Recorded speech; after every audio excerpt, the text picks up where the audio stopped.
Sita photo చూసి ఇష్టపడిన నేనే తననే పెళ్లి చేసుకోవడం కరెక్ట్ అని చెప్పింది.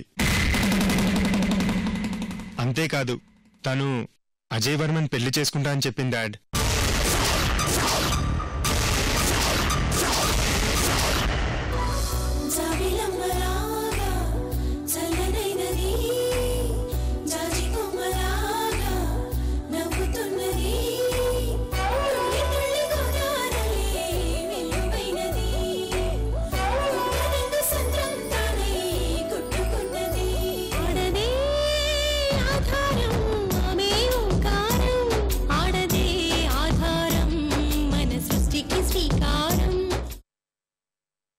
రాత్రి జరిగింది చూసిన తర్వాత అసలు నువ్వేంటో నిన్నెలా అర్థం చేసుకోవాలో నాకు అర్థం కావడం లేదు.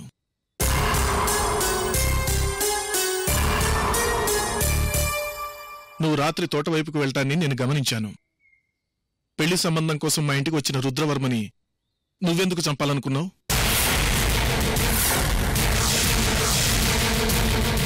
అవును, నువ్వు రుద్రగుండల మీద కాలు పెట్టి తొక్కి ఊపిరాడకుండా చేసి చంపాలని ప్రయత్నించినప్పుడు చెట్టు చాటున నిలబడి నిశ్చేష్టున్నై చూస్తూ ఉండిపోయాను తెలుసా?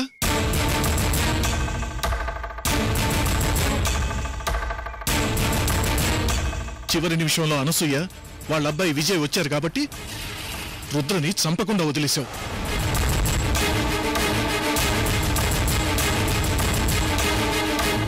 అసలు నువ్వు ఆ వేషం ఎందుకు వేశావు? రుద్రని ఎందుకు చంపాలనుకున్నావు? నీకు రుద్రకున్న సంబంధం ఏంటి?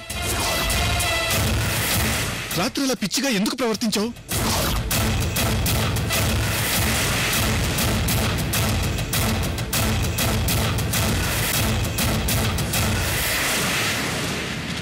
అంటే నేను రుద్రను చంపబోయానా?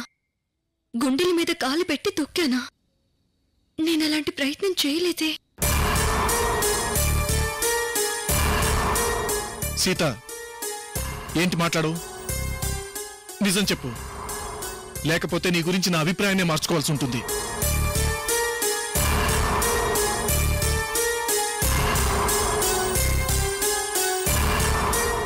కమాన్, స్పీక్ అవుట్ సీత.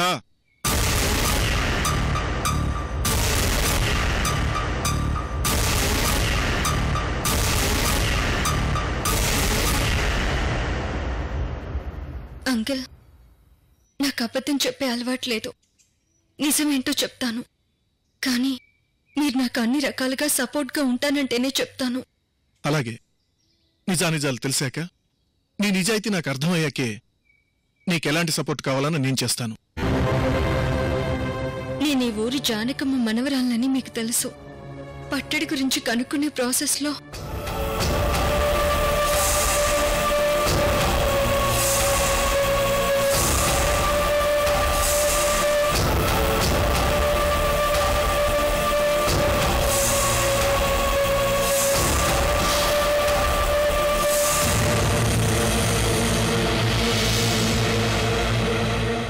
అలా పట్టడి గురించి ఆరా తీస్తుంటే కాశీమామ కాల్ లిస్ట్లో రుద్రగారి ఫోన్ నంబర్ని ట్రేస్అవుట్ చేశాను.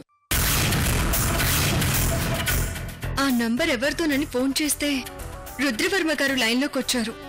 నేను ఇంకా పూర్తిగా ఆరా తీద్దామనుకునే లోపే తాతయ్య పెళ్లి సంబంధం మాట్లాడేశారు. అసలు రుద్రగారి దగ్గరే పట్టడి ఉందని నీ దగ్గర ఆధారాలున్నాయా? ఆధారాలు లేకపోవచ్చు అంకుల్, కానీ అతని దగ్గర ఉంది అనడానికి కొన్ని సంఘటనల ఆధారంగా నా అనుమానానికి బేస్ దొరికింది. చాలా కొద్ది మందికి మాత్రమే తెలిసిన విషయం ఏంటంటే ఆ పట్టడ గొప్ప మహత్యం కలది. అది ఏ ఇంట్లో ఉంటే ఆ ఇంట్లో సిరి సంపదలు తులతూగుతాయట. సో ఆ విషయం తెలిసిన రుద్రవర్మ గారు పట్టడ మా నాన్నమ్మ దగ్గర నుంచి తీసుకువెళ్ళుంటారేమోనని ఆలోచించాను. 25 ఏళ్ల క్రితం అప్పులు పాలై ఊరు వదిలి వెళ్లిపోయిన రుద్రవర్మ గారు ఈ రోజు కోటేశ్వరుడు ఎలా అయ్యాడు అంటే అది పట్టడ మహత్యం కావచ్చేమోననిపించింది.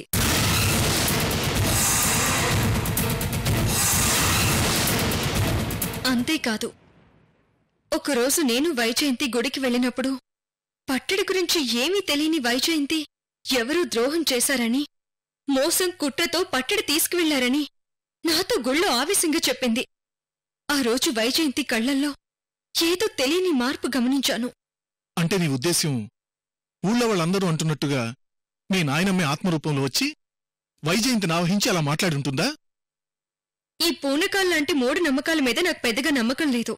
ఆ విషయం పక్కన పెడితే ఆ రోజు వైజయంతి మాటలు నన్ను ఆలోచింపచేశాయి. మొత్తానికి రుద్రవర్మ గారు మోసం చేసి మా నాన్నమ్మ దగ్గర నుంచి పట్టడి తీసుకువెళ్లారేమో నా అనుమానం. ఆ తర్వాత మీరు రుద్రగారితో కలిసి మొన్న గుడికి వెళ్లారు. ఒకవేళ రుద్రగారు గుడికి వెళ్తే తనకి ప్రాణాపాయం జరగొచ్చేమో అని నేను ముందే ఊహించాను. అనుకున్నట్టుగానే తన కొలంలో ఉన్న బావిలో పడిపోయారు. అవును, ఆ విషయం నీకెలా తెలుసు? నేను గెస్ట్ చేసినట్టు జరిగిందా లేదా అన్న క్యూరియాసిటీతో బుల్లపైన అడిగితే చెప్పాడు. ఆ తర్వాత పెళ్లి చూపుల్లో ఫోటో మారిందని తెలుసుకున్నాక వైజయంతిని కోడలిగా చేసుకోమని భువన ఆంటీ చెప్తే రుద్రగారు ఎట్టి పరిస్థితుల్లో ఒప్పుకోలేదు. అవును, ఒప్పుకోలేదు. భువన కూడా నాతో చాలాసార్లు సీతా సీత అంటూ రుద్ర ఎందుకంటున్నాడో అర్థం కాలేదంటూ చిరాకు పడింది. ఎందుకంటే నన్ను కోడలిగా చేసుకుంటే ఆ పట్టడి వారసురాల్ని నేను, నాతో పాటు పట్టడ తన సొంతమవుతుంది. ఒకవేళ నేను ఒప్పుకోకపోతే పట్టడి తిరిగి గుడికి ఇవ్వాల్సొస్తే నన్ను ఏదైనా చేసి నా నోరు మూయించొచ్చు. అవసరమైతే కోడల్లే కాబట్టి మూడో కంటికి తెలియకుండా నన్ను చంపే ప్రయత్నం చేయొచ్చు. ఏదేమైనా పట్టడి పాపం బయటికి రాకూడదన్నదే రుద్రగారి స్వార్థం. పట్టడి తన దగ్గరే ఉందని నాకు అనుమానం వచ్చిన విషయం తెలుసుకొని నన్నే కోడలిగా చేసుకోవాలని ప్లాండ్గా 25 ఏళ్ల తర్వాత బొబ్బర్లంకొచ్చాడేమో అనిపిస్తుంది. నువ్వు చెప్పిన దాన్ని బట్టి చూస్తే రుద్ర యాటిట్యూడ్ మొత్తం అలాగే ఉన్నట్టు అనిపిస్తోందమ్మా. బొబ్బర్లంకలో నవమి రాత్రి మా నాన్నమ్మ ఆత్మలా తిరుగుతుందని రుద్రగారికి తెలుసు. ఆ సైకలాజికల్ ఫియర్ని అడ్డం పెట్టుకుని రుద్రగారిని తోటలోకి తీసుకొచ్చాను. పట్టడి గురించి నిజం రాబడదామని ప్రయత్నం చేశాను. ఆ రుద్రవర్మ గారు చాలా తెలివిగా మాట్లాడారు. కానీ ఆ 10 నిమిషాల్లో ఏమైందో నాకు నిజంగా గుర్తులేదు అంకుల్. అదేంటమ్మా, ఏమీ గుర్తులేదా? అవును అంకుల్. మీరేమో నేను రుద్రవర్మ గుండెల మీద కాలు పెట్టి చంపబోయే ప్రయత్నం చేశాను అంటున్నారు. కానీ నేనలా చేయలేదు అంకుల్. లేదమ్మా, నేను నిన్ను కాస్త లేటుగా ఫాలో చేశాను. మీ ఇద్దరి డిస్కషన్ మధ్యలో వచ్చాను. సడన్ గా నువ్వు ఏదేదో మాట్లాడుతున్నావు. ఆ మాటలు నాకు సరిగా వినపడలేదు. కాని నువ్వు ఆవేశంగా రుద్రను చంపే ప్రయత్నం చేస్తున్నావు. అతను ప్రాణభయంతో అరుస్తున్నాడు.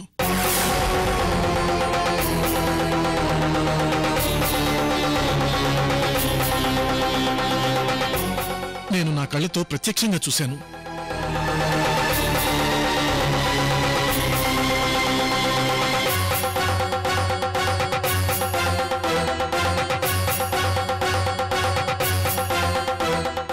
చెప్తున్నారు కానీ నేనలా చేసినట్టు నాకు అస్సలు గుర్తులేదు అంకుల్.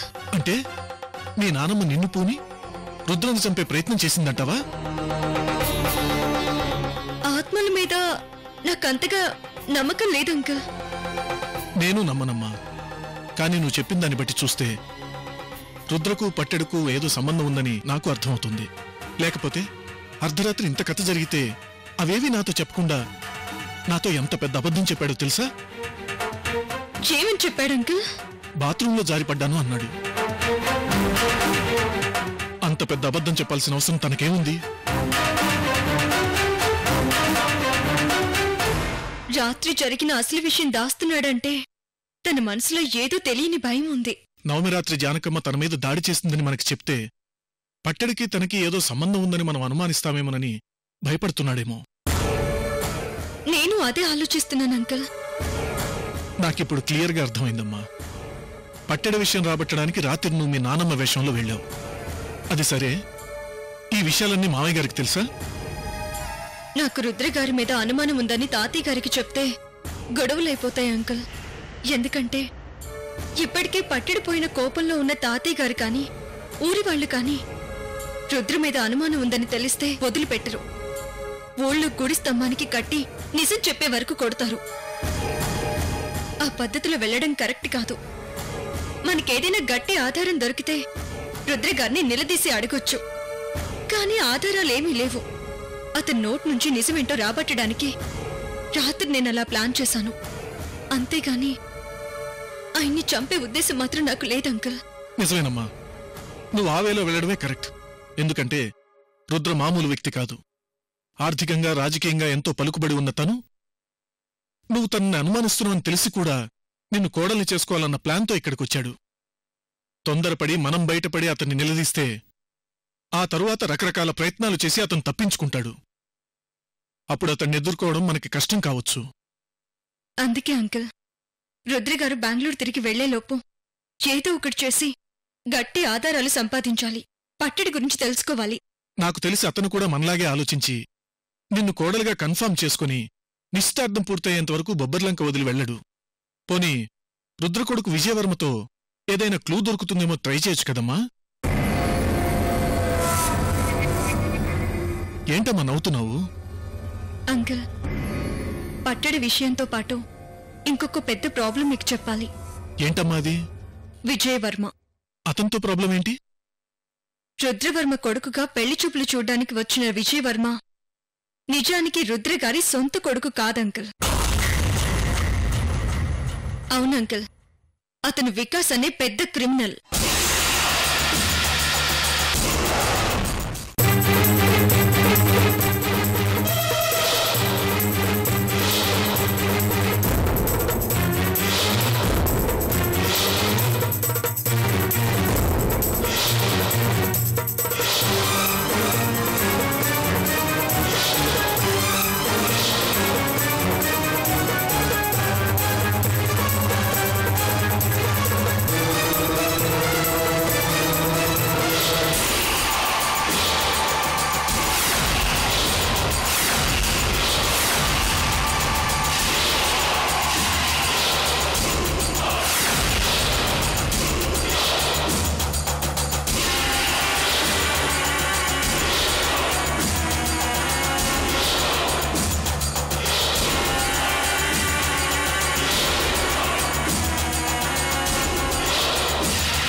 నమ్మలేకపోతున్నానమ్మా.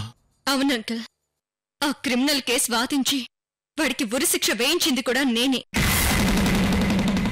విజయ్ వర్మ, వికాస్ ఇద్దరూ క్లియర్గా ఒకేలా ఉన్నారంకల్. ఆ వీడియో మీకు ఒకసారి చూపిస్తాను. ఒక నిమిషం.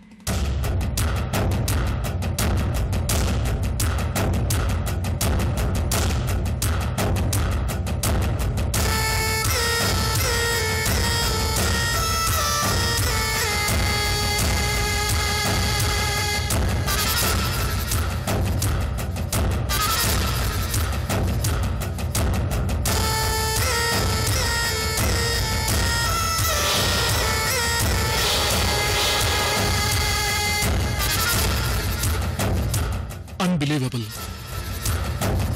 వాళ్ళిద్దరూ ట్విన్స్ అయినా అయి ఉండాలి, లేదంటే ఇది గాడ్స్ గ్రేట్ వర్క్. సో విజయవర్మలా వచ్చింది వికాస్, అంతే కదా?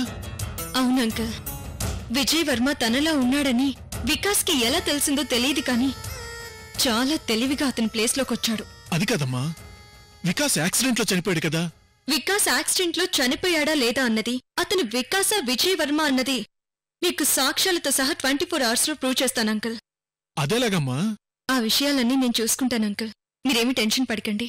నువ్వు అనుకున్నది నిజమైతే ఆ వికాస్ నీ మీద పగ సాధించడం కోసం విజయవర్మ రూపంలో పెళ్లి చేసుకోవడానికి వచ్చాడు, అంతే కదా? అవునంకల్, రుద్రగారికి కూడా తన కొడుకు రూపంలో ఉన్నది ఒక క్రిమినల్ అయిన వికాస్ అని తెలియకపోవచ్చు. రుద్ర వికాసులిద్దరూ డబ్బు కోసం ఏమైనా చేయగలిగిన కిరాతకులు. వాళ్ళిద్దరినీ ఎలా ఎదుర్కొంటావమ్మా? అయినా నీ చుట్టూ ఇన్ని డేంజర్స్ని పెట్టుకుని నువ్వింత స్టేబుల్గా ఉన్నావంటే చాలా ఆశ్చర్యంగా ఉందమ్మా. అంకుల్, నేను అనేదాన్ని ఈ బొబ్బర్లంక రాకపోతే ఈ విషయాలు ఇక్కడి వరకు వచ్చేవి కావు. మీరెవరో నేనెవరో, కానీ విధి అనేది ఒకటి ఉంది కదా, ఆ విధికి నేను ఆటబొమ్మలా చిక్కాను. ఆడుకుంటుంది. అలాగని బాధపడుతూ ఏడుస్తూ కూర్చోను.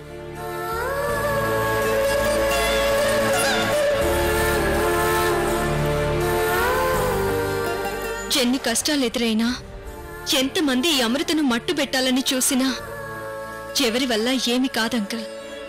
ఈ ఆటకు బ్రహ్మాండమైన ముగింపు నేనిస్తాను. చూడమ్మా, నీ గతం చెప్పాక నీ కష్టం నాకు అర్థమైంది. నేను బొబ్బర్లం కర్లునే. పట్టెడ సమస్య పరిష్కరించాల్సిన బాధ్యత నాపైన కూడా ఉంది. కాబట్టి నువ్వేం ప్లాన్ చేస్తావో చెయ్యి. నువ్వు వెనకుండి కథ నడిపించినా ముందుండి కథ నడిపించినా నేను నీకు సపోర్టుగా ఉంటాను. It's my promise.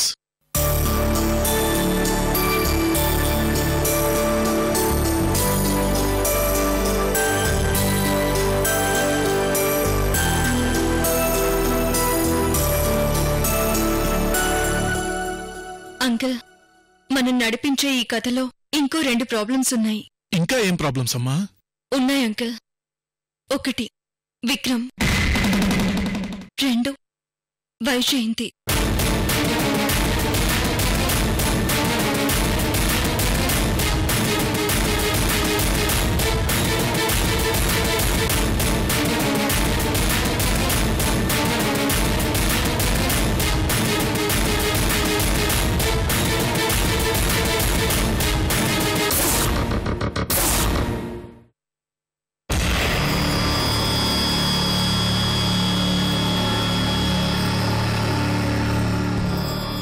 ఏమండి? ఏంటో చెప్పను సోయ. నా మాట వినండి, మనం బెంగళూరు వెళ్ళిపోదామండి. అనసూయ, ఇంకా ఎందుకు భయపడతావు? నవమి రాత్రి టెన్షన్ అయిపోయిందిగా. అసలు మీరు తోటలోకి ఎందుకు వెళ్ళారండి? రాత్రి జానకమ్మ వచ్చింది. అవును అనసూయ, ఆ జానకమ్మ నన్ను చంపడానికి ట్రై చేసింది. చివరి నిమిషంలో నువ్వు విజయ్ వచ్చేసరికి నన్ను వదిలేసి వెళ్ళిపోయింది. ఏమండి? అనసూయ, నీకు చెప్పే కదా నువ్వు ఉండగా నాకేం కాదని. ఇవన్నీ తెలిసాక కూడా సీతని కోడలుగా ఎందుకు చేసుకోవాలండి? ఎందుకంటే సీతకు మన దగ్గర పట్టడున్న సంగతి తెలిసిపోయింది. ఇక్కడి దాకా వచ్చి ఇప్పుడు వెనక్కి వెళ్ళిపోతే సీత మనల్ని వదిలిపెట్టదు. సీత గురించి నీకు తెలియదనసూయ. ఆ అమ్మాయి ఆడపులి. దాని తెలివితేటలు రాత్రి ప్రత్యక్షంగా చూశాను. అయ్యో భగవంతుడా, నా బాధ మీకెలా అర్థమవుతుందండి? అనసూయ, నువ్వు అనవసరంగా బాధపడకు. కాస్త ఓపికగుండు. అంతా సవ్యంగా జరిగేలా నేను చూసుకుంటాను, సరేనా?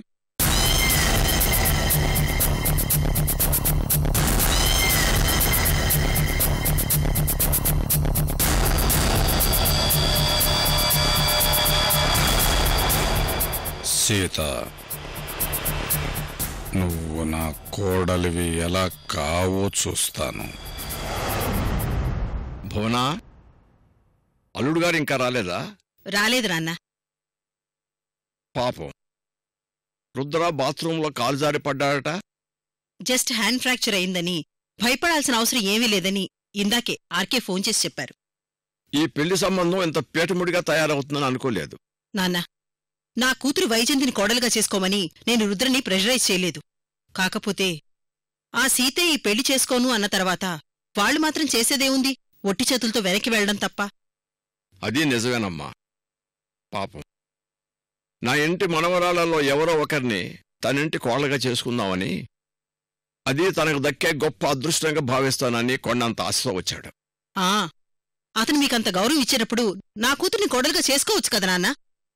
తన కొడుకు సీతను ఇష్టపడుతున్నాడని కదా రుద్రవర్మ ఆలోచించేది. అలాంటప్పుడు వైజయంతిని చేసుకోమని తన కొడుకును బలవంతం చేయలేడు కదా. మీరూరుకోండి నాన్న. సీత ఫోటో చూడగానే ప్రేమలో పడిపోయాడా? ఫోటో చూడగానే భార్యని ఫిక్స్ అయిపోయాడా? ఇవేం ప్రేమలు నాన్నా? ఈ కాల పిల్లలంతేనమ్మా. నచ్చితే చాలు వెంటబడతారు, వెనక ముందు ఆలోచించరు. సొంతం చేసుకునే వరకు ఊరుకోరు కదా. నో నో నో నో, ఈ కాలం పిల్లల్లో నా కూతురు వైజయంతి లేదు. She is different. నీ కూతురు కూడా అంతేనమ్మా. నెవర్. అది నా కూతురు నాన్న. యుఎస్ లో చదువుకుంది. చాలా మెచోర్డ్గా ఆలోచిస్తుంది. సరే, అలా అయితే మంచిదే. మరేమనుకున్నారు? మీ మనవరాలి పెంపకం మీ అల్లుడిది కాదు, నాది. వైజయంతి అందరి ఆడపిల్లల్లా కాదు. ఒకవేళ ఆ విజయవర్మలాగా ఫోటో చూసి ప్రేమించాను మమ్మీ అంటే దాని మూతిపళ్ళు రాలకొట్టి మూలను కూర్చోపెడతాను. మమ్మీ, అమ్మా, మీ అమ్మ నీ గురించి చాలా గొప్పగా చెబుతా ఉంది. అవునా తాతయ్య? ఆ, ఏమైంది డాలీ? ఎందుకలా డల్గా ఉన్నావు? నాకు అజయ్ వర్మ నచ్చాడని, అతన్ని పెళ్లి చేసుకుంటానని ఎలా చెప్పాలో అర్థం కావడం లేదు. ఏమిటమ్మా నిలబడే ఉన్నావు? కూర్చో.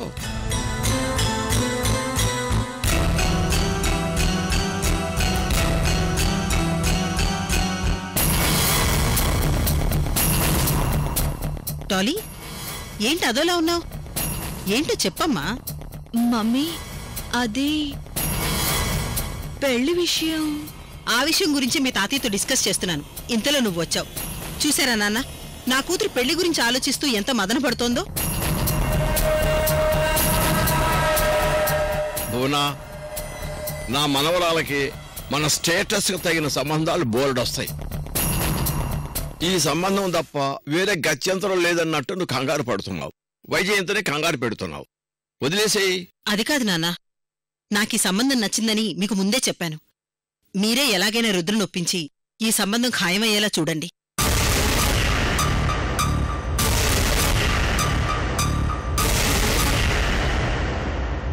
అజయ్, నీ గతమేంటో ఒక్కసారి గుర్తు తెచ్చుకోవడానికి ట్రై చేయి. అజయ్ వర్మ గారు అమ్మా నాన్న అంటూ ఎవరో వచ్చారండి.